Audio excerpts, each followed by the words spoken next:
Hi, everybody. Thank you so much for joining us to this episode of The Climb. This is episode 24. And today we have a special guest.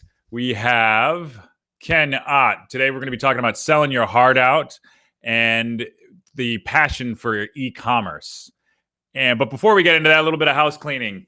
If you get a chance, please go to www.digitalmastermind.com if you're an agency owner and you want to learn more about growth strategies, infrastructure, hiring practices, you name it. If it has anything to do with agencies, we are the group to find it. And just go to the website, click for more information to join. Just shoot us an email. We'll schedule a call and see if you'll be a good fit for the group. Also, if you could like and share the show, comment, negative reviews, positive reviews, whatever you think, all of that stuff is appropriate. And we appreciate the engagement, letting us know how we're doing. And before we get into that, I want to welcome my partner in climb, David McGraw. David, why don't you come out here and say hi to everybody? How's it going? It's going well. Good to see you, man. You're in the office today. Yeah. Change of scenery. I had to get back into the office and check it out. I mean, the lighting's great here, and it's good. It's good to be back in the office. I'm the only one, but we took the hand sanitizer and the whole COVID process in effect. Yeah, no mask though, no bandana, none of that, huh? Not in public. This is a private office. Yeah, I guess a quick side note before we get into everything. I actually, instead of the mask, because I thought I would be a little bit bougie and stylish, and I bought me a bandana that's made of silk that I could wear. I put it on. I looked like an absolute clown. Awesome. So I might consider returning that, but. Anyway, that's not why we're here today. We're here today to help some agency owners get a better understanding of their businesses. Like I mentioned, we have a fantastic guest, Ken Ott, on. We're going to be talking about e-commerce. And I know over the years we've done some e-commerce, we've dabbled in it. I guess, yeah. What's your first experience with it? Because I know it hasn't been a huge growth area for us by any means. Yeah, I just never been really involved in e-commerce throughout my career. I mean, it's always been more like internal business systems, or even if we were, transactional, it was, unique transactions or subscriptions or, things of that nature. Just straight selling product. I've never gotten a ton of experience. So, I mean, for me today, I'm super excited to hear what Ken has to say, because I still have a lot to learn about e-commerce. And even when we're speaking with potential clients and stuff, I mean, I'm just not that, up on e-commerce. I know, my best exposure is WP e-commerce, Shopify. Magento's been hanging around for, is it Magento? Yeah, it's Magento. Yeah, that's been hanging around forever. So yeah, I mean, I'm interested to see what his take on, each platform and what he goes with. So that's big for me. Yeah, I think it's interesting with some agencies, they dabble in it and they don't do it very well, and that's a very dangerous thing to do, because if somebody has an e-commerce store, that's more than likely going to be the prime driver for a lot of their sales. So they're doing their client a disservice if they're not at the top of their game. And sure, happy to have our guest who they are, man. They've worked with some major brands. So without further ado, I say let's invite Mr. Ott in here. There he is. Ken, thank you so much for joining us, man. Oh man, my pleasure. All right. I like the intro. It was cool. Oh, thanks, man. All right. So you ready to get into your climb, to give listeners an overview of your story and where you got to where you are? Oh yeah, for sure. Or how you got to where you are, I think is a better way of phrasing that. All right. Hopefully so feel free to stop me. Enough. Yeah. Feel free to stop me if any of this is inaccurate. All right. So originally from Queens, we also went to school and got a BA in computer science. While in school, started a media marketing company that helped musicians and filmmakers. After school, migrated to Nashville. We worked as a software engineer for a few years until starting Metacake with your partner in 2011. Speaking of which, it looks like you two hatched that plan together while you worked for a previous company. Metacake is and the company you did found, Metacake is an e-commerce focused agency that helps enterprise to direct consumer brands grow the healthy way. You've worked with brands such as Dr. Axe, Tony Robbins, Old Spice, Lennox, and many more. You're also producing educational materials where others can learn to become an e-commerce master like yourself via books and YouTube. And you currently host a podcast, Agency Exposed. That is mostly accurate. That was good. You got that yourself? That's amazing. I didn't send that to you or anything. We have good researchers, man. Internet digging.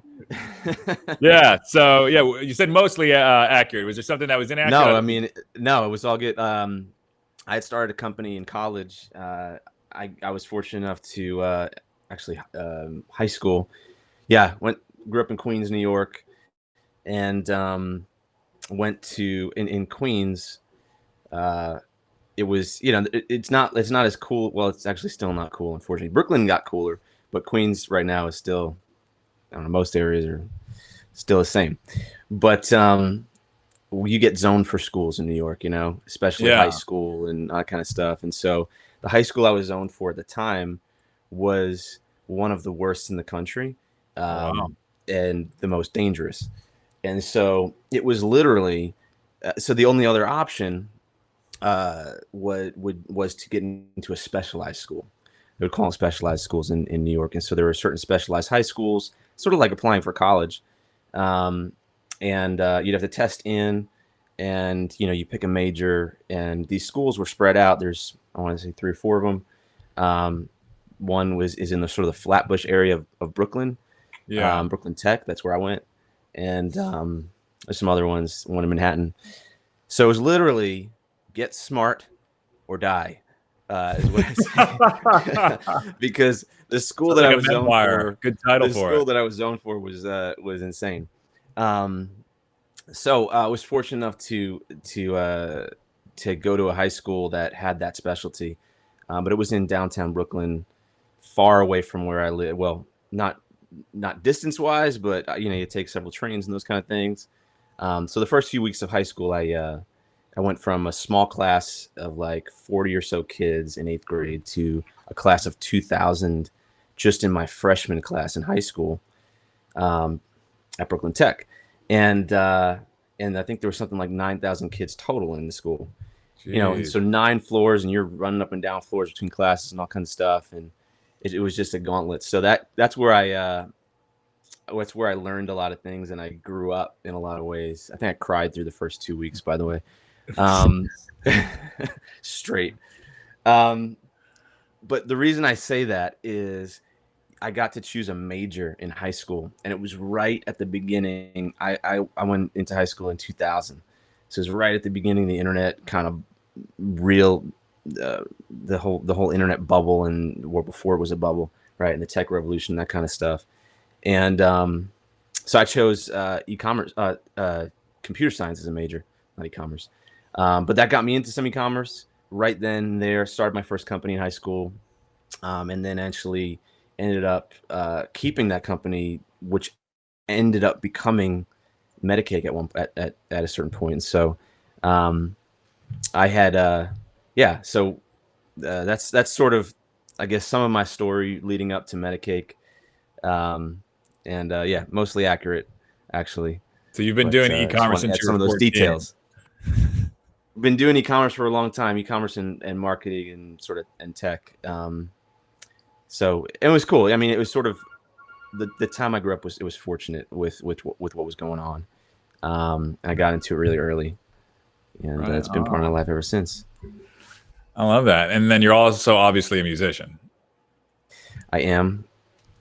I live in Nashville, so they don't let you live in Nashville if you don't play guitar. That's the rule. Yeah. In Nashville, the running joke is that musicians, the real name of musicians is waiter, and because everyone's a musician. Anyway, no, I've been in this in the music scene for a long time. Had a company that was serving most of the record labels and management companies, and got to work with some really, really cool artists through the early 2000s and quite a long time. And so it's been fun, and I got a lot of friends. Any artists that we would know of? A lot of, Jason Aldean. Beyonce? No, more country. I would say, you know. So we had an office actually above the studio, Yeah. one of the major studios here for a long time, because we were part of a joint venture that was connecting artists to brands, and it was sort of at the end of sort of my my music career, and so our office was above this pretty major studio, and so we'd be in there, and like Keith Urban would be downstairs recording. Wow. There was That's a one big deal. time actually where we're because you could hear the floor, if people walked in our office, you could hear it in the studio, which Yeah. is A not the little best thing. background noise. There's one time when, so there'd be different people in every day. But there was one time where someone comes up the stairs and knocks on the door and was like, "Hey, look, Keith Urban's recording a music video downstairs, and we can hear you guys walking around. So please stop walking around." But Hell of a that's way to kind meet of, someone. yeah. I mean, that's kind of Nashville, and it's one of the reasons why I love it, because you get to there's a disproportionate amount of creativity and influence to the rest of the world, and I think part of my career has been coming alongside of some of those people and helping, and just a slight 1% better actually improves the lives of so many people across the globe because of that influence that goes out, and so that's been kind of fun. Right on, man. Want to jump into some of the e-commerce stuff where, Yeah. so obviously there's a lockdown that's been going on related to COVID, and based on that, more people are of course buying online. It's like, what kind of activity are you seeing from your clients? Is this just a cursory view, or are results gangbusters? Well, yeah, I think the stat that I saw was that e-commerce had grown as much as it did the last 10 years in 3 months. Oh wow. And so it's grown a ton just over the last 3 months. And it's something like two and a half times what it was in February. So, and that makes sense, right? People get locked at home, and how do you do business? You have to do business online, and we all know that. I mean, the FedEx truck is at my house 5 times a day. I'm sure they're at your house often as well. And so yeah, e-commerce has grown up a bunch, and that has got a lot of people that are already in e-commerce.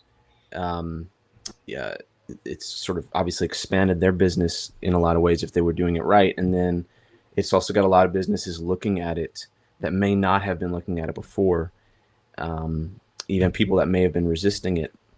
I've always been a big proponent, like Metacake. I would say in a world where, especially in e-commerce and especially marketing, it's a world of kind of growth hacking, and I would say our view is a little contrary to that. And so we believe in growth strategy and healthy growth. And I think that's not to say you shouldn't take quick wins, but I think a lot of companies have adopted growth hacking as a business strategy. I think for the most part, And that's bullshit. Yeah, and have done it successfully, because the last 10 years was fine. The economy was good. The thing is that doesn't work long term if that's your only strategy. Mhm. And so we preach diversification in your business. And so while our sort of definitely our skill set and why people hire us is for e-commerce, our view is that it has to be holistic, and so it's not just one channel that should drive your business. And so for a long time, people would either be 100% in e-commerce, or they would be 100% out of it, like in wholesale, distribution relationships, retail relationships, if you're a consumer brand. And now you've got, obviously, those brands quickly adopting e-commerce. They had to the last 3 months, otherwise, because if they didn't, they were in a pretty bad place. But we also coach our e-commerce brands to be diversifying those channels as well, because we all got locked at home once. It's very possible that the internet goes down for at some point in the future too. I think anything is Your prediction possible. for the next pandemic? Yeah, well, it's my view that that anything is possible, and so challenging limiting beliefs, that's something that I think is important. And so I think it's naive to think, oh, this could never happen, you know? And so that's just, I guess that's that point. And so yeah, diversifying is important, but yeah, just to your question, like e-commerce has grown a ton. Obviously a lot of people are looking at it. Our clients are a lot of them we work with really big brands, and we also work with very small starting brands. For the big brands, e-commerce, you know, where they had wholesale channels and things like that, e-commerce has been the only thing holding them up, at least the major thing in those 3 months. And so that's been kind of cool, because if they didn't have that, a lot of brands would be in a lot worse place. And then, you know, for our smaller brands, a lot of them, if they were doing it right, if the product was a right fit, they've grown quite a bit in the last 3 months, or they have had the opportunity to do that, just because it's been a forced adoption for the population. A couple things I want to touch on there. Definitely the growth hacking thing. Do you run into clients that are thinking, because that's like this whole buzzword and it's been around, I want to say, I don't know, 6 to 8 years. Do you bump into that a lot, where people are like, oh, well, you know, we can do these growth hacking strategies and we can get these quick wins, and, you know, there's this, I hate the word guru, that, you know, claims to do this. Do you bump into that a lot? All the time. Oh, wow. And it's not even because but because people want, I think it's just pervasive in like the culture now. And so it's not because people want to be a hacker, growth hacker, or whatever. You know, I have a picture in my mind. It's like drinking Red Bull at night and like doing that kind of stuff. But it's pervaded actually through you might think that it's not something that would tempt bigger, more established companies, and it does, because there's this the grass is greener on the other side kind of thing, and they're watching these challenger brands, these kind of smaller brands that are growing like crazy, take some of their market share, and so they're adopting the principles that they believe helped that. And growth hacking, so quick wins, low-hanging fruit, all that kind of stuff is really good. The problem is when it's all you focus on, and it tends to be that for a lot of companies, when that's because there's this idea that there's going to be one thing that when I do that one thing, it's going to make me $1 billion, you know? And so, and then you know, it's comparison envy, you know? So you see that happening, or at least you believe that's happening when you see other businesses talking about it, or how they're growing and stats coming out. And so, you know, it's possible to find the thing that just explodes, but it actually is very unlikely, right? You know, and we all know the overnight success takes, you know, what, 110 years, right? To get an overnight success. And that's true with most people. Plus, you know, the revenue numbers that so many businesses envy, I get to see underneath the hood of a lot of those companies. And often, you know, the more revenue that you have, the more costs obviously you have, right? And oftentimes it's harder to get a profit on that. And so you might find that someone that grew, you know, 10x over the last 3 years might actually be losing money. And because it's easy to lose track of some of those things as you grow that fast. And so I'm not saying that fast growth is bad, and we've had those kind of wins and done it with really, really profitably, but I do think there's a challenge in it, and it's not always, the grass is not always greener. And so there's this idea though that, you know, I'm going to find that one thing, the silver bullet, the guru, the tool, the latest Facebook, you know, tactic, whatever, and it's going to change my world. And we try and keep people centered on the idea of a strategy is what's going to really win long term. And if you only focus on those things, you're going to be running from thing to thing all day long, trying to basically gamble and you know, come up big. And the better strategy, the more likely way to success, is actually believing in your product, you know, having a strategy that transcends fads and, you know, tactics and economies and pandemics and all those kind of things, and just think about it as how can we last, you know, for 50, 100 years and still be relevant. And that takes a strategy to do that, right? And so it's just you guys balancing. strategy? Do you I'm guys like sell a strategy at the start? Is that typically how you start your projects? Yeah, most of the time. And for I would say for the most part, the reason why we get hired is for that piece of it. Like we do a lot of the implementation of sites and stores, and obviously we actually run quite a bit of marketing and do email and all that kind of other stuff. But really, it comes through the lens of the experience and strategy that we have, because there's a million people that do those things, and so the main reason that most people come to us is for the strategy and the experience, that we can apply to their business. So when somebody comes on, like how, and then we sell strategy, right? And it's one of the things with like, well, I want it now. These are the things I can already see them working. Like, how do you work through that conversation to say like, no, like, look, you need a strategy. You didn't call 1-800 growth hackers here. Of course not. That's a good number. Yeah. No, I would say that you're right. Like you can't. It's very hard to not to say you don't need this, you need this, and stonewall them if they see an opportunity. And we're big on, like, I do think speed is important. Sure. You can miss opportunities faster than ever right now. And so there's a real balance between taking action on things that are opportunities and also doing them strategically. But what we do is normally balance that. So we weigh the opportunity and try and coach them through that. And so if there is a real opportunity, which oftentimes there is, right? There is something urgent that we need to do. We do that, and we do it with a strategic mindset. And that doesn't even necessarily mean there has to be a strategy project. At least in the e-commerce world, it because we do it so often, we've been doing it for so long, like it's easy for us to see and we actually have sort of a fundamental framework for how we build successful e-commerce brands. And so even if we're acting right away, we're still putting it through the lens of what we see as a success framework for that. And then a lot of times there is a strategic component ongoing. And so whether or not we start with a strategy, which oftentimes we do, there's always a level of kind of coaching and strategic oversight.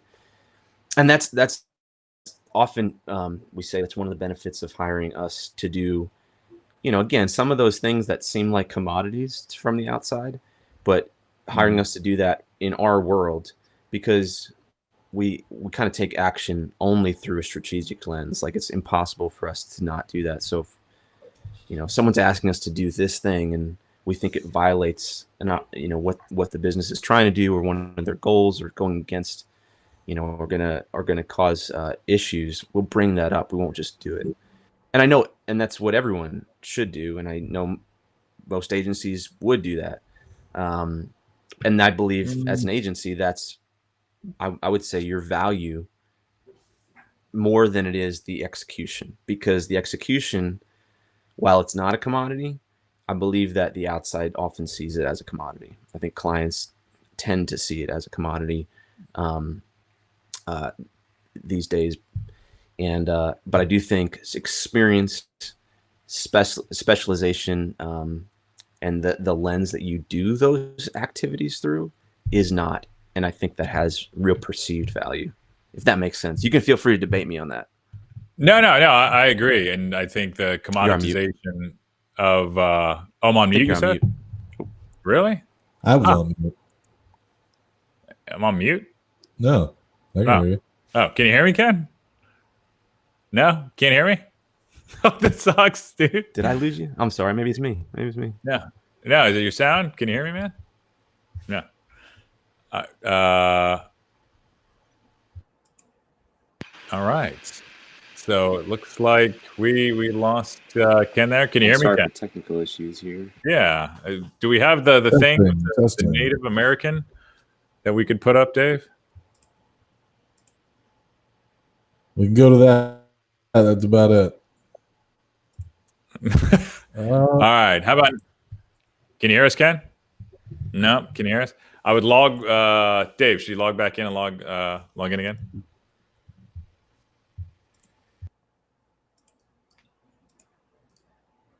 Try now. Yeah, I can hear him. Man. Can't hear me. I can hear him fine. I can hear you fine. Can you hear me? Yeah, totally. Hope our audience. All right, Ken, we got to kick you off and you got to come back in. Yeah. All right. So while we wait for Ken to get back, Dave, let's go ahead and go into the Syracuse topics. Ooh. The Syracuse topic.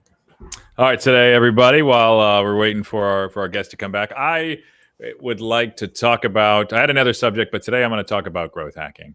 And it's something that over the last few years we've dealt with. You see you'll have this guy that snuck onto some tarmac that's in front of a Gulf Stream, and he's talking about how amazing his results are and all the money he's been able to get. That whole world of bullshit, I think, just continually hurts, not only agency owners, just marketers in general, because it's a continual lie. So the education, of course, bleeds into other business owners. And maybe there is some modicum of truth where some people can take some of those tactics and move forward with it. But I think the real reality is, if it seems like it's false, it most likely is false. There is no silver bullet. There is no get rich quick scheme. There's nothing like that you can do to grow your business. And if you try to move in that direction, all you're going to do is waste money, lie to yourself, and then continually be disappointed. At the end of the day, what you need to do is just understand it. Roll up your sleeves. It takes a lot of damn hard work, and there is no way to truly cut in line. That's it. That's Syracuse topic. So, that is a great point, because essentially over decades, right? There's a different get rich quick scheme every 5 years, every 6 years or so. But what you just said, that work hard, discipline, like that core stuff works every decade. If you want to build a solid business, that's what you focus on. All the other, frills and fringe stuff, that might work one time. So yeah, no, I agree. But I think it's so pervasive with social media. There's this exhibitionist culture that we have where everybody is continually looking, and it's easy to trick somebody based on just holding up some shiny things and positioning yourself. Like people rent a Ferrari, rent a helicopter, sneak onto the tarmac, and they just, oh yeah, I did this in a long weekend. You can too. I don't know. There should be a law against it, but I think people should be educated enough to know that it's complete bullshit. So we need a new saying, not keeping up with the Joneses. We need more of like a, online name, or a little more future. Keeping up with the Kardashians? Nah, that's 2010s. Or no, we're in the 2010s. No, Yeah. We're in the 2020s. Now we're in the 20s, yeah. What's a new trendy name? Keeping up with the, I don't know, online people. But that's what it is. Really, it's just people seeing. That's what social media does for brands, for people, for everything. So, all right, we got Ken back. You want to jump back in it? Yeah. And there it comes. Did I break hear the it? Yeah, man. Yeah, you maybe. We just went through one of the Syracuse topics, so you're good. It was just, it was a small. I'm sorry. No worries. I don't know if it was if my speaker went down or what, but anyway, we're back. It's probably this platform. This Be Live is. Yeah. I don't know if we're sold on this Be Live platform or Believe, whatever it is. I don't know. Be Live? Dave and I had a debate about, because we used to do it on Zoom, and then now getting into kind of some of our technical stuff. So we're using this other platform, Be Live, so we could be live. And we're still in the trial mode. If you say get rid of it, Ken, we'll get rid of it. All right. I've been assessing similar platforms, so I can certainly send you some ones that I'm looking at. Yeah, that'd be great, man. One of the best ones is StreamYard. StreamYard. Look at that. Now, does it also facilitate live streaming to the social media platforms? That's actually where they started, and then I would say it's very similar to. You probably have I don't know what kind of production you have abilities inside. A whole crew behind me. You can't see them. Yeah, I know. but StreamYard lets you do a bunch of production stuff, and it'll stream, I believe, to multiple platforms at once, which is kind of cool. This is the extent of the production value that we have. Okay. For this platform. Yeah. Yeah, a lot of my friends that do live stream like professionally use StreamYard, so that's something to look at.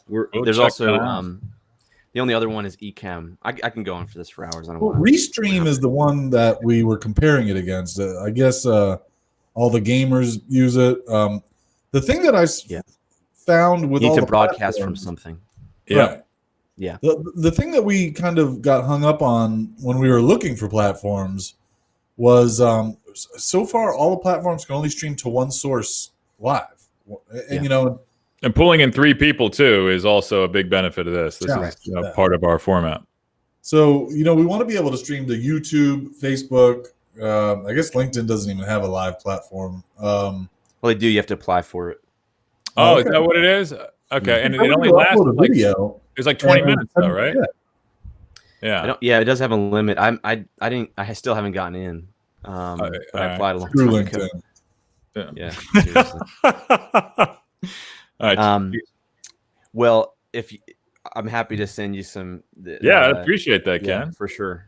If you're assessing them. Well, I'm gonna send B Live a sternly written email. Yeah, absolutely. Yeah, about his audio issues with a little veiled threat. I like it. All right. Take my $29.99 a month and go elsewhere. Yeah, we're out of here, man. I do want to get back into this. So you mentioned specialists before we lost our sound. How did you land on being an e-commerce specialist? And did you have to make any sacrifices there for other business that may have? From an and I think, correct me if I'm wrong, but the majority of the audience is agencies, right? And so, as an agency, the idea of specializing and trimming down is scary, right? Because you have to stop things. Mm-hmm. You have to slow down other business. You might have to let some stuff go, and that's kind of revenue and it can be scary to do that. So that process was we didn't do it all at once. We took it over time. We had been doing a lot of e-commerce. I've been in e-commerce for a long time, and so a large majority of our clients were in the e-commerce space. I've owned several e-commerce businesses, and we still do. And so something we were practitioners of. We had other businesses in, and so we knew it really well. And it's fun. We enjoy e-commerce because it's sort of like business on steroids. Like it's on hyperdrive. You can test something that in a B2B business, takes a 3, 4, 5 month cycle in very short spans. And so it's kind of fun in that way. And you learn a lot quickly. But it was our specialty. It just happened to be our specialty before. And I just believed that it was, I thought this internet thing would kind of hang around probably. So I thought it was, probably part of our future as a population.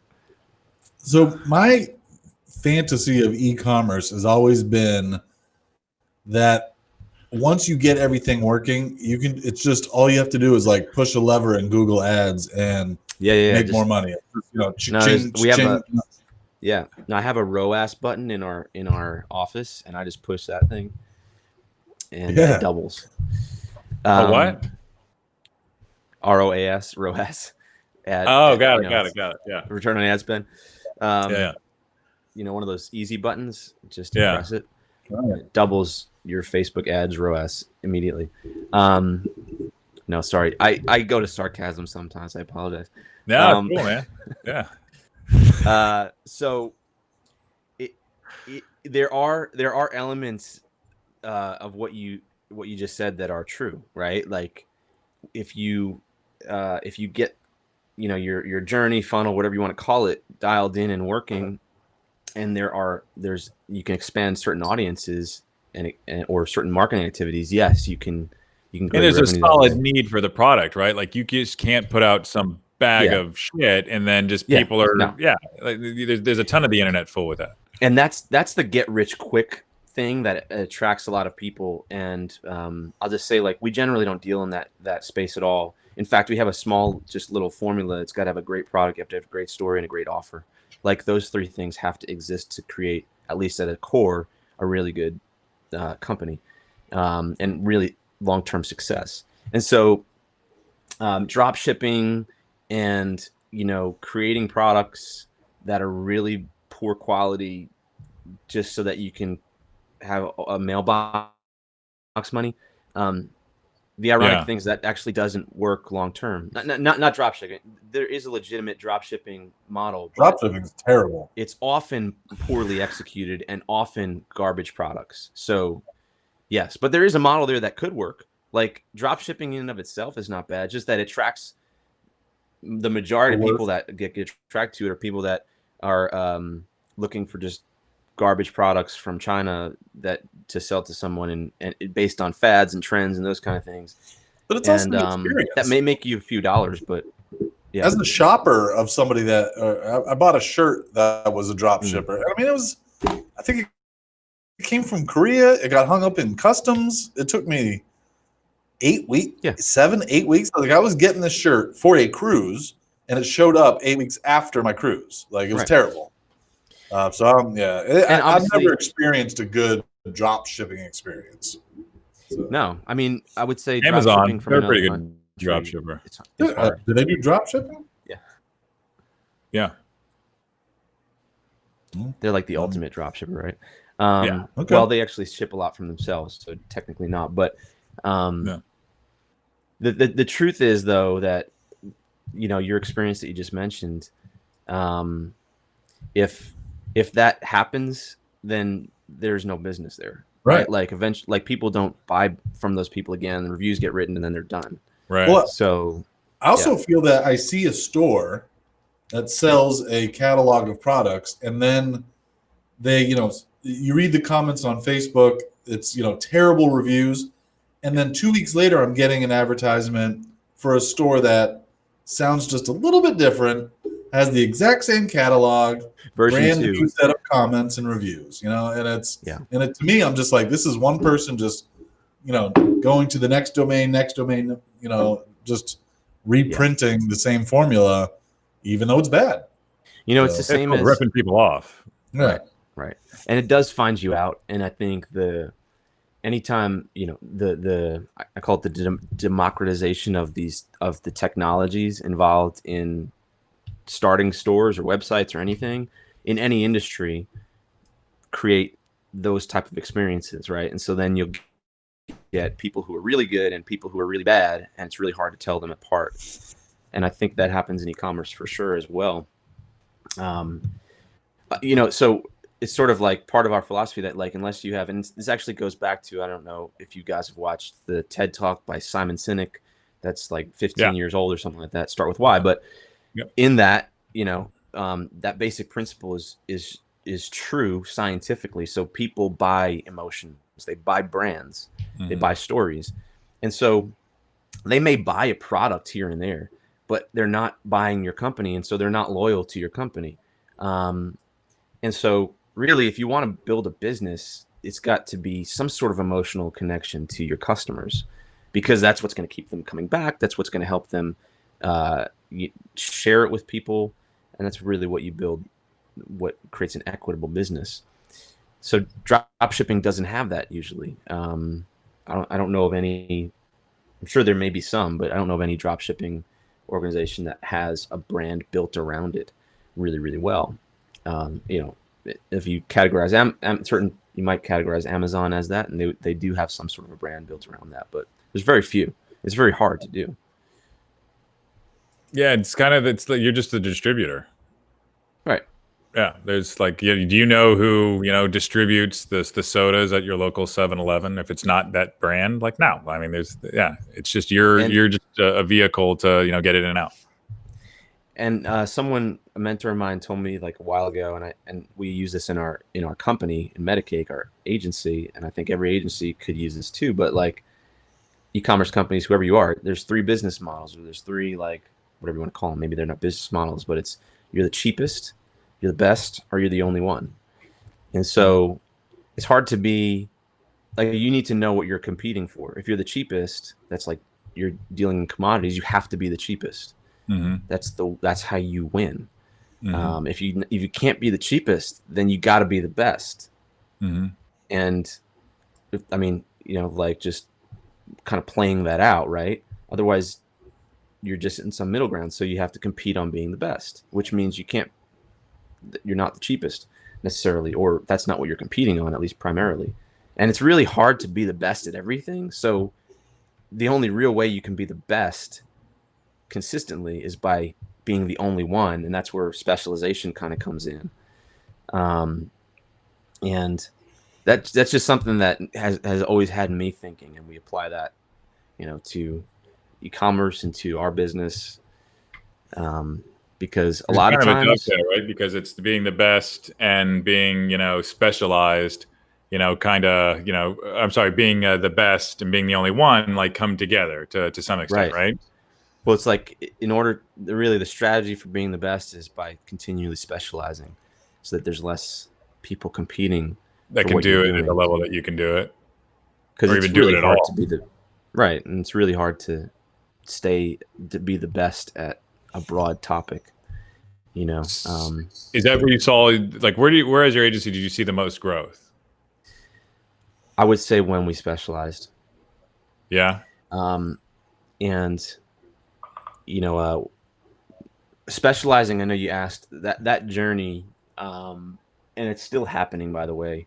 That journey was not quick and easy, and we honestly, looking back, could have done it way faster, but we were super conservative about it.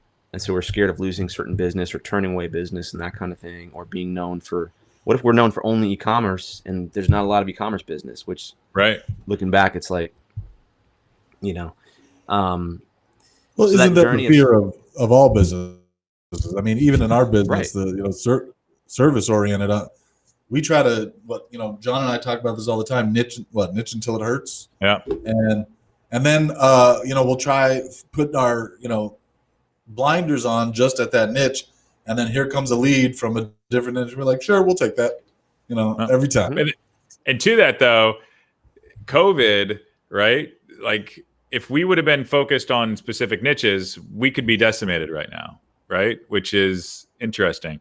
And I think and this might have been a conversation that you and I had, Ken, where it was no more than 20% in one specific industry, right? Because at that point, I mean, you're dead in the water. If you were doing all travel right now or all hospitality, or doing everything you can to survive if you're not dead.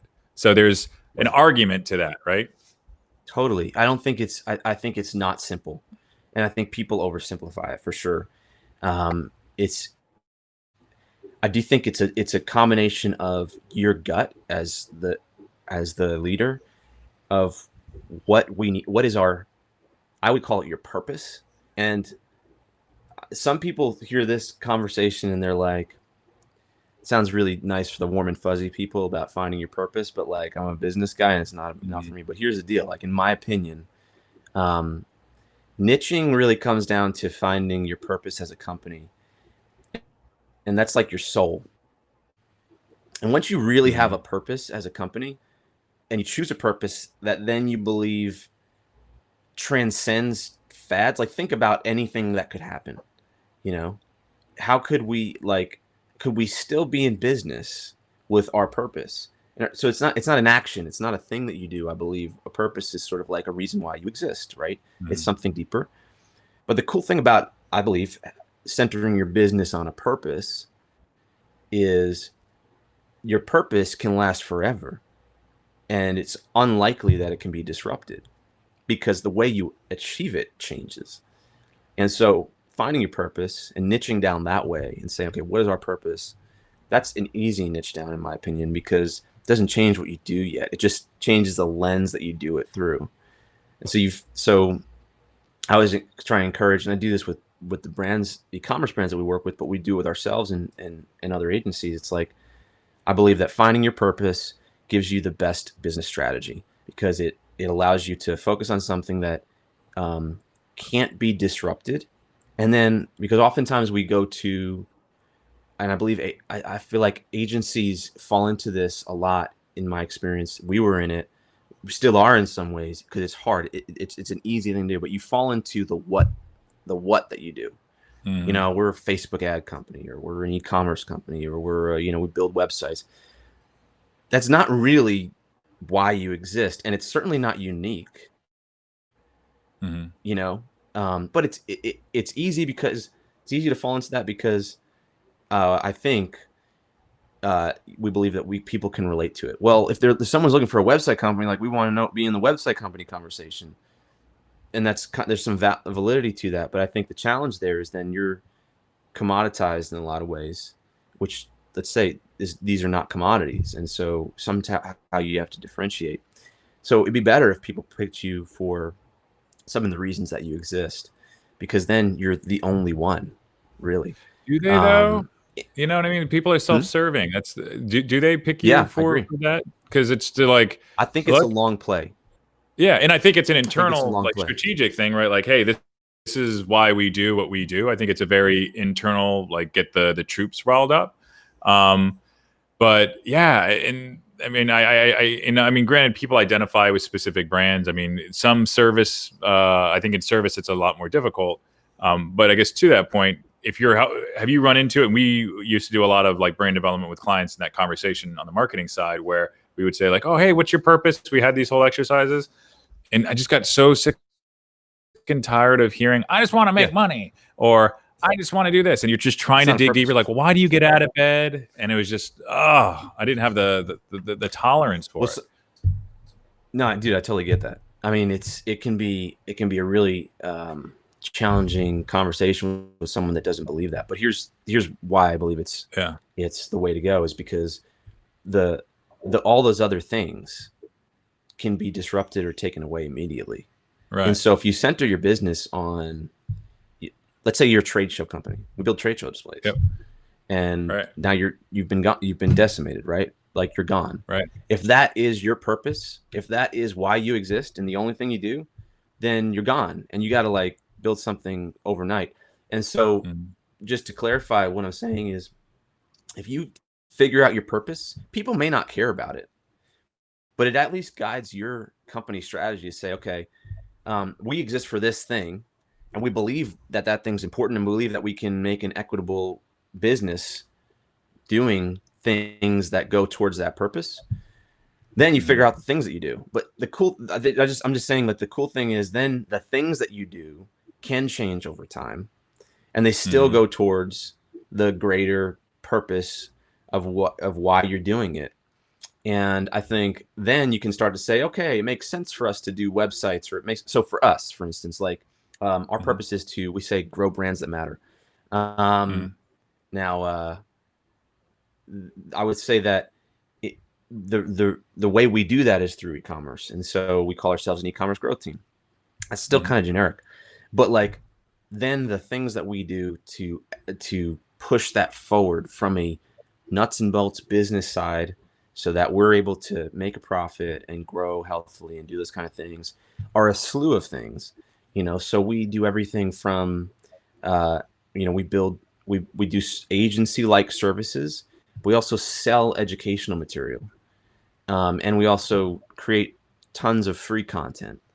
And so I would call ourselves sort of like a hybrid agency in that way, because my goal is that's diversified, because just doing the service part is one way to fulfill our mission, but there are these other ways, and they go in line. And so they're not really like, I would say it gives you focus in the midst of doing different things, because a lot of times we find ourselves doing different things to make money or to grow the revenue, but there's no focus around why we're doing them. So we're just pulled in a million directions. But if the message is the same, that you could say like, hey, we build brands that matter, we're not going to take on this, make your home missiles e-commerce, company today. We had an inquiry today, and it was in this category of like kind of crazy, weird. not a good business home model. shotguns for kids or something. Yeah. You know, we only sell the 10 and under. Yeah, right. It's basically, yeah, something in that category. And it was pretty easy for us to identify that and be like, okay, that's, now you might say like most people would identify those kind of things, but again, it gives a reason why you're making those decisions. And it also gives you an ability, I believe, to manage all types of economic situations and other situations that come with more confidence when you have that. Yeah. And then for a consumer brand, it's even a million times more important, because for a consumer brand, consumers are driven by that story and that brand and that purpose more than anything else. There's tons of studies and scientific data on that. Even stuff that says the decision-making part of our brain actually doesn't understand language. It only understands emotion. And so there's just all this stuff that basically says, hey, look, you want to have a smart business, like find a purpose, find something that you're for, and then, do that and do the things that push that forward, because that's a smart business model. That's at least what I believe. Yeah, no, and I love all those things, right? And just working with other companies, it was like a vacuum, just sucking it out of me. Where I was like, all right, we're just not going to work with assholes. I mean, that's what we came down to. That we definitely have that. Yeah. So it was just, all right, and then we just, we get into the nuts and bolts of it. It's like, all right, cool. What do we want to accomplish? And that's our strategies. Now, granted, if there is a purpose, like we would like to uncover that, but we don't do that exercise or work on that anymore, just because so many times of being in a boardroom of me, like with all these people, and just guy feet on his desk, company does like $35-40 million. He's self-made. He wanted to make money, and I can't argue with him. So it's just like, all right, I'm done having that conversation. Yeah, but I love the fact that you guys can do that. Well, just be clear, we don't do that for every engagement. Like, we don't take everyone through that for every engagement. We just believe that that's an important part of having a successful long-term business. And I would say it's rare in the consumer space that successful businesses don't have that somewhere. And it's rare that in the consumer space you see businesses declining, because we often get brought into to very traditional, to businesses that have been around a long time, brands that have been watered down and they're not selling anymore. And people are like, I don't know why it's not selling anymore, because we do all the stuff the same, we make the products the same way we used to do and all that kind of stuff. And we've been around for 100 years, yet people aren't buying it. Well, like, no one in the company even knows why the company exists, and that comes across, and they're just commoditized at the end of the day. So when you see on the consumer side, it often is an indicator of success versus a lack of success. But just to be clear, like, it's not something that we do with every engagement necessarily. And it's certainly not something that we're going to sit there and try and pull water out of a stone. Yeah, see, that's my problem. Like, I'm that guy. I would try to pull water out of stone. Like, I believe this works. You know what I'm saying? I've seen it in action. Well, the data, and it's brutal. The data proves it. I mean, yeah. So yeah, just got tired of finding them. No, I appreciate that. I did. So our researchers did notice one thing. So I am Ken Ott is your social media handle, right? I am. While researching that, we noticed there's a lot of other let's talk Ken Otts. There's another Ken Ott. Yeah. He is more inappropriate than I am. And he just recently came on the scene. It was about, at least that I've noticed, about last year. And so really, I was fighting. I was fighting growth hacker? A bit. Growth hacker? Yeah, you call him that. Here's the deal. Anyone watching this, Google Ken Ott. You'll see what I'm talking about. But if you're under the age of 18, you probably shouldn't do that. And then click on my name, because it'll help me Google say, like, this is the right Ken Ott. So yeah, SEO signals. Yeah. So have you had any customers? Have you had any clients ask about it? It has been a concern of mine, but no one's asked about it. And honestly, I mean, it's like if they think we're the same person, then I don't know. You probably have not a full deck of cards in your head. Right on. Yeah. I mean, this is he's a yeah. So yeah, no, just check it out. We've been fighting it for a little while. Just Google it, but just make sure you click on my name. So it's I-am Ken Ott, the original. We'll make sure that's in the show notes, not that other Ken Ott with the same name, which isn't a very common name too. So it'd be like somebody in my position with a very uncommon name coming out, which I'd be like, you know what? Now that I think I didn't put myself in your position, I'd be pretty pissed. Yeah. Yeah, seriously. But I would reach out. No, I mean, like we've been amicably, solve this. I want to own my name on the internet. What do we have to do to make this happen? Yeah, I am.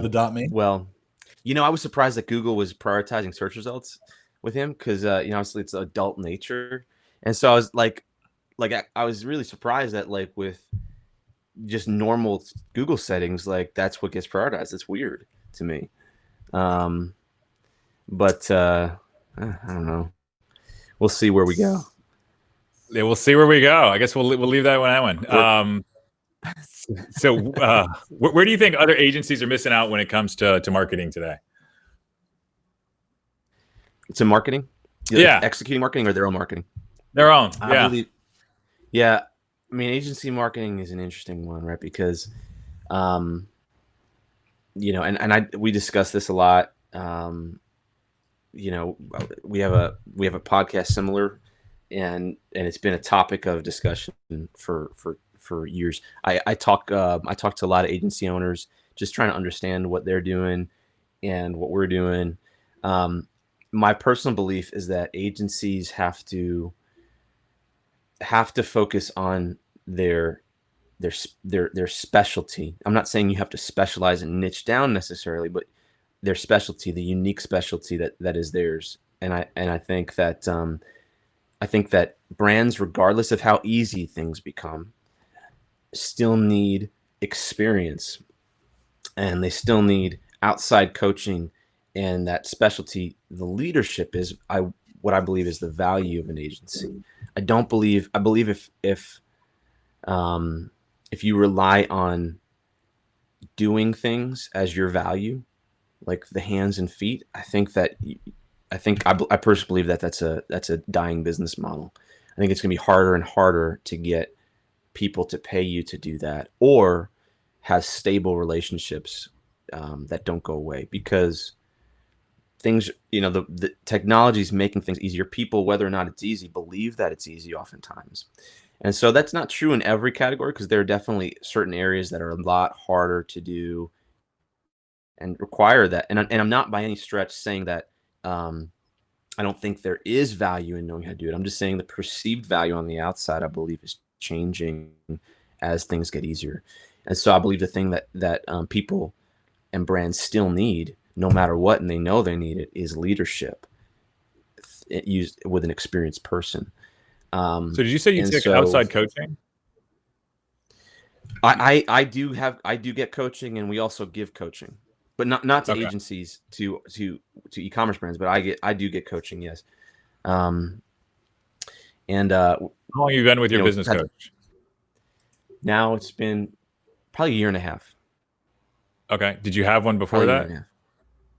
I did, but I had one for about a year before that, and that's probably that was a start. I had one about 2.5 years for years, and everything was wrong. I loved the guy to death, but nothing in my life was getting better. It just continually got worse and worse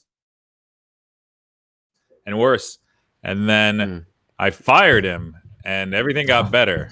It's crazy. It's I know. I don't think he was a narcissistic person or a bad person. And hell, he might even watch this video. Yeah. And I love the idea of coaching. What's that? How do you fire a mentor? It's just not working out anymore. And I was pretty clear. I was like, I got to do something else because the trajectory that we've gone on is only gotten worse. And this was like 4 years, but everything sounded good.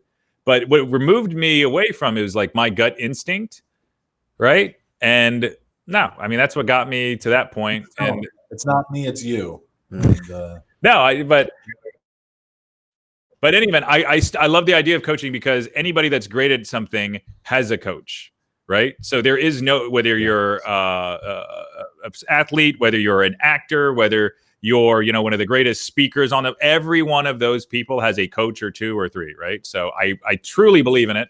I want to find another coach. So when you said that, that was, a big gem for me. It's like, all right, yeah, Ken's got a coach. So I was going to say something about the other Ken Ott, but forget it.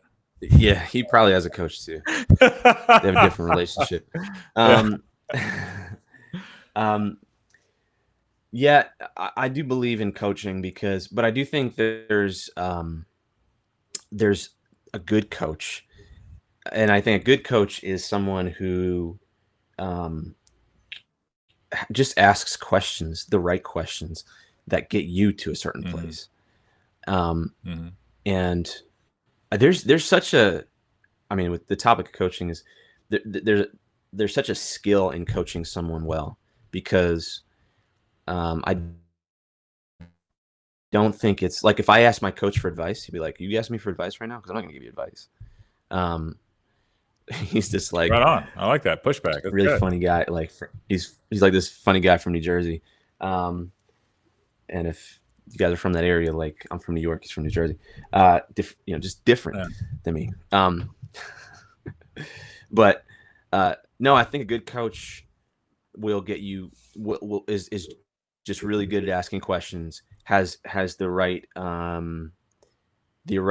leadership ability to get you to a place that you believe in. And it's often, I mean, a lot of times I've had friends that are like, I can't imagine paying for a coach that just asks questions.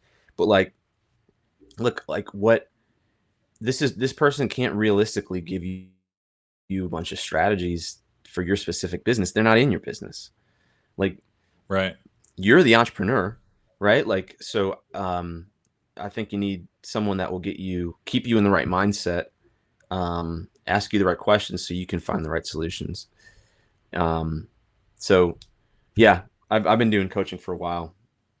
No, I dig it. And then Dave and I challenge each other a lot based on things, right? So I think there's a good component to that relationship, and I think that's there. But I think there's also like a whole nother range. For instance, like your coach, my coach accomplished a lot of great things, right? So I was like, okay, you've done all these things. You're older, like that experience is worth something. Is your coach in a similar format? Don't tell me it's some 25-year-old kid.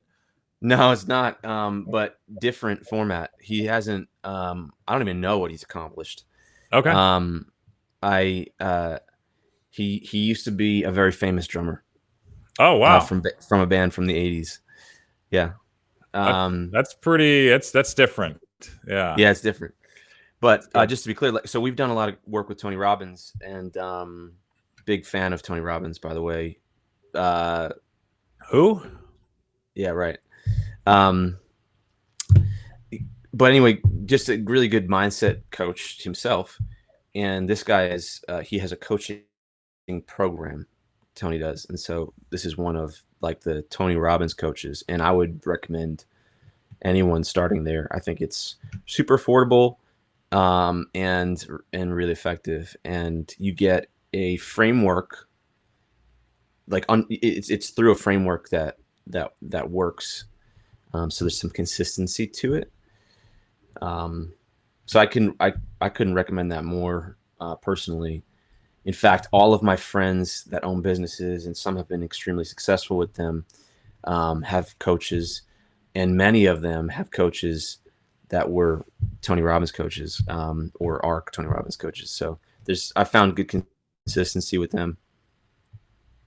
What's your thoughts on the trend of mastermind groups? Obviously, we're in the digital mastermind group here, but I mean, I hear the coaching, and I think so many people are looking toward the mastermind idea now. for that. No, I mean, I think it's necessary. I don't even think it's an option. Like, I think if you're a business owner, leader, entrepreneur right now, I think you need that. I think it's really hard to be in isolation and be really successful. I think that's very rare. And I find the most successful people are the people that are part of that, do take outside input from someone, coaches and mentors, that are part of masterminds and peer groups that truly share. And I think especially in the agency space, um, it's so necessary. I often say, in the agency space, probably because of the traditions, it seems like even more so than other industries, agencies are very protective, very tight-lipped. They don't want to talk about stuff with each other. They don't want to potentially give someone else an edge up. And also, there's maybe because a lot of agencies are in the marketing space, or at least traditionally were. There's also this, I think, this feeling that you have to project that you have everything figured out and it's beautiful,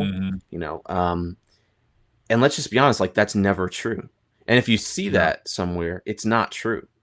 Like, it's not everything's perfect and they don't have everything figured out. So what I've found is that the lack of sharing has caused people in isolation to be trying to grapple with figuring out the same problems, when just some sharing and collaboration with that information alone would save everyone, so many people, like, years and anxiety caused by the mistakes and all that kind of stuff.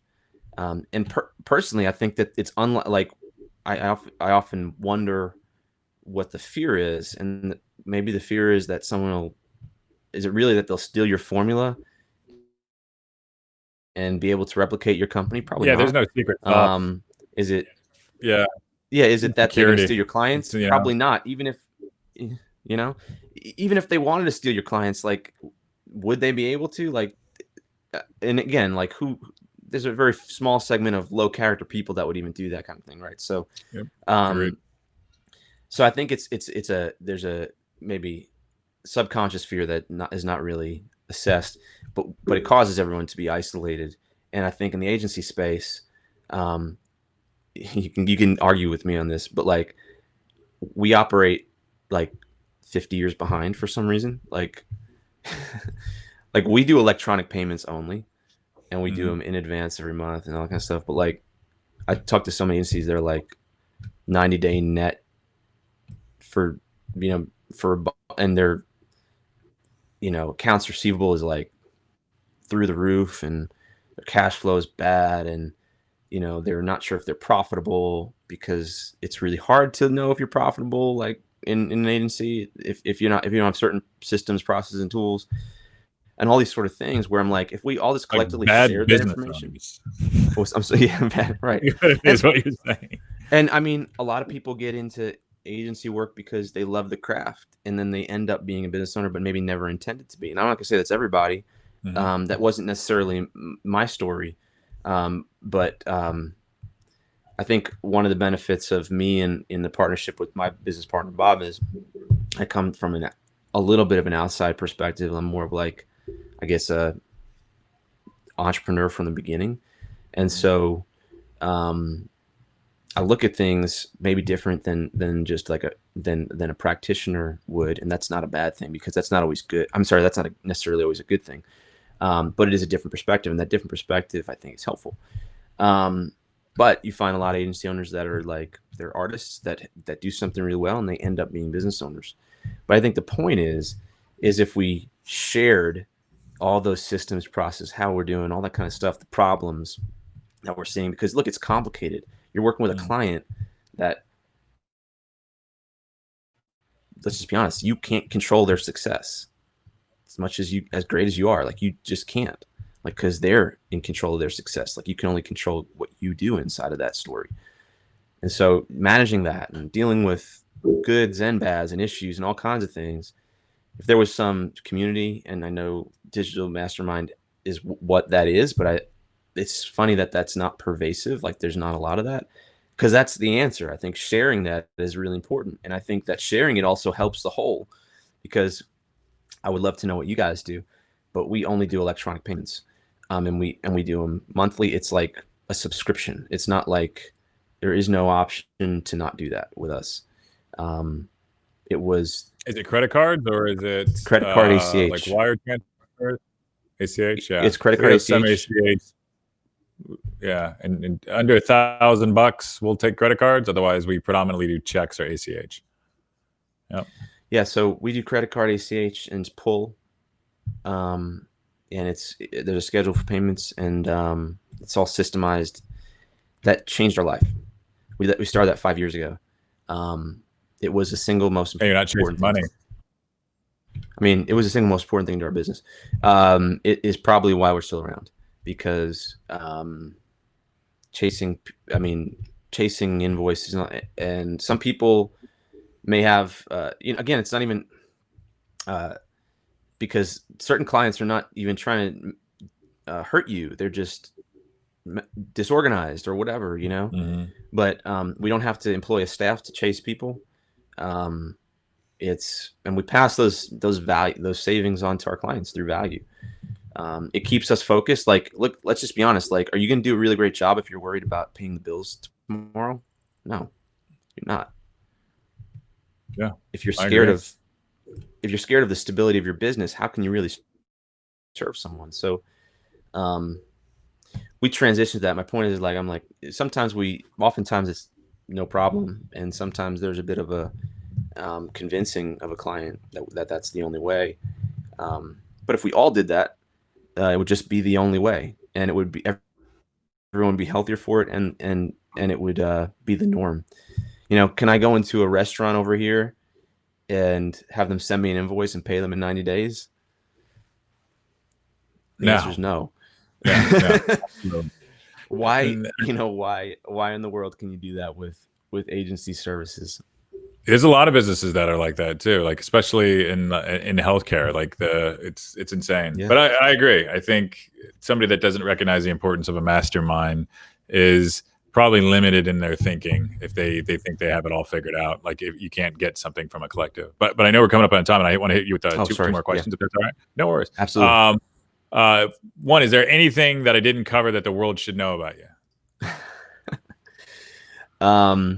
And we did cover a lot. No, I mean, we do. Metacake is e-commerce focused, and we provide services, agency-like services, marketing, site, email, and that kind of thing. But also coaching, and we have, very low-cost products that sort of are do-it-yourself. And as far as for me, like, I enjoy the creative side of the business owning. And so you might want to check out our YouTube channel to see a little bit more of how we try and educate and entertain. And I say try because it is trying. Sometimes it comes off, sometimes it doesn't. But that's a big part of what we do. And live here in Franklin, Nashville, have a family, love them. They're still home. I'm surprised they haven't. I have 3 little kids that would burst in at any second, so I'm surprised they haven't. Right now. We haven't. We're actually still working remote, and we'll probably stay that way for a little bit. I almost wonder why we need an office right now. So. No, I'm with you, man. Awesome. And the last question. I mean, I'm glad. And by the way, I want to say, I think what you're doing is amazing. I think the mastermind group for agencies is so essential. There are some that are paid. I've looked at all of them, or all the ones that I know of. Haven't been very impressed with them. Oh, thanks, man. I don't think it. And I think this is great, and I think it's so important to share. And like I said, this is not a promotion. I host a podcast that's about giving, like, just transparency from agencies, like how are we doing these things? Like, what are the problems we're seeing? Like, we have discussions and just trying to share that and trying to learn at the same time. And I just believe in that. And so, anyone listening to this or watching has any questions for me or any way I could help, and I'd be find to talk about. There's nothing that's off Right limits. on. Certainly happy to do that. So how can people get a hold of you? Obviously on my social, we've talked about that a little bit. That's right. Yeah. Yeah. I am Ken Ott. You can go to kenott.com, which will send you to some about me and have my social profiles. You can hit me at ken@metacake.com. That's Metacake, like I never met a cake I didn't love. And so any of those places, LinkedIn, obviously, you'll see, I think, an avatar similar to what you see right now. So yeah, please feel free to reach out. Right on, Ken. Thank you so much for being on, man. Yeah, really appreciate it. I'm honored to. So hopefully I was able to stay within the bounds for you. Yeah, no, man. I love it. No, appreciate it. Dave, Cool. You got anything left for Ken? One quick question. Where'd the name come from? Yeah. Metacake. Oh, Metacake. Right. Yeah. Not Ken. Figure that was your mom. Yeah, right. My mom. That's actually my dad. Metacake is, we have a sort of quick naming list that we like to hit. We like to be short, memorable, have some meaning. The .com being available, and so it fit that bill. Metacake is sort of like digital baking, and so I believe this is kind of metaphor of like baking, art, and science being the balance between how you do things. That was sort of the core of it, and so it was one of, I'm sure, like when you name things, like if you're like me, get a list a mile long, and then you start seeing what's available and checking them off and narrowing it down. So it was on that list, and it just kind of fit closely, and we liked the sound of it. And I'll end with this. Like I kind of wanted something that didn't have the thing that we do in it. Right. Because I want my goal with Metacake is for it to be a brand that represents certain things, and also does the products and services that it delivers will change over time, and so and I feel like we're actually becoming, a big part of us is becoming more of like a media publishing company, just because that's what we have in us. Like we sort of have that drive. We're doing some of that stuff now. So nice. Yeah. Right on, man. All right. Not Medicaid, okay? That I've gotten that before. Metacake. The other cannot Medicaid. All right, Ken. Great. Thank you so much, brother. Really appreciate it. Talk to you again real soon. I appreciate it. Thanks so much for having me on. See you guys. All right. Pleasure. Bye now. All right. So that was awesome. Dave. It was fantastic. You got your segment today, Dave by the numbers. I really don't. I'm actually going to take a pass on this. Other than I do want to say, today is July 1st, first day of Q3. I can't believe that we're already 50% through this year. We're in the back nine of 2020. Like a lot of people got to hear that and think, is this year already almost over? Like, God, this year has been terrible for most. It has. Yeah. I mean, but every year it flies by. It's like the only people besides children and maybe prisoners, the ones like, oh, this year's just dragged on. Like, do you ever hear that? But this year of any year is the one that should be, God, this year is dragging on. But we're already, it's already halfway over. I mean, 2020. We are now closer to 2021 than we are to 2019. Yeah, that is a number. That is very indisputable. Yeah, so, I agree. I mean, like what Ken said, get your number. I mean, so a lot of what he was saying just spoke to me. I mean, you got to know your numbers, and you got to be able to, he was telling us didn't even know if they're profitable. I was like, oh, I can go right to a sheet right now and tell you. I mean, that's what my by the numbers segment is know your numbers and be able to produce them quickly. If you can't, there's something wrong with your business there. I mean, if you don't know you're profitable within an hour, I think there's something core wrong right there. I don't know. Even if you have, I mean, or we have where some you accounts stand with receivable, your right? You know, we have some net yeah. 60 You clients. They're know where you annoying. stand. Right. Hmm. So Yeah, I'll that's tell you my what bad though. numbers. I think I think no, those are all salient points. I think it was a fantastic guest. And one of the things I'm walking away with is switching this damn platform tool for kicking him out. And then just, are you getting a ton of delays? I mean, these are things that we can talk about later. I am literally going to email them. Yeah. Okay, I love it. Yeah, this is not a professional. All right. Other than that, I know. No, this is Clown Town. You know, and we're at the circus. So yeah, if we could get this fixed. But other than that, I want to thank everybody for listening. You know, being a great partner in Climb. And everybody, like Ken said, if you get a chance, go to the website, digitalmastermind.com. You're an agency. It's free. You have nothing to lose. Just, you know, come to the table with, you know, yourself and a willingness to share and, you know, and collaborate with others. Other than that, please like, comment, share the what you're watching right now on whatever platform you're watching it on. And if you have any questions, reach out to myself at john@digitalmastermind.com, or find me on LinkedIn, Sarakis, John Sarakis. Very easy name to find. Other than that, everybody, thank you so much for joining us. Take care.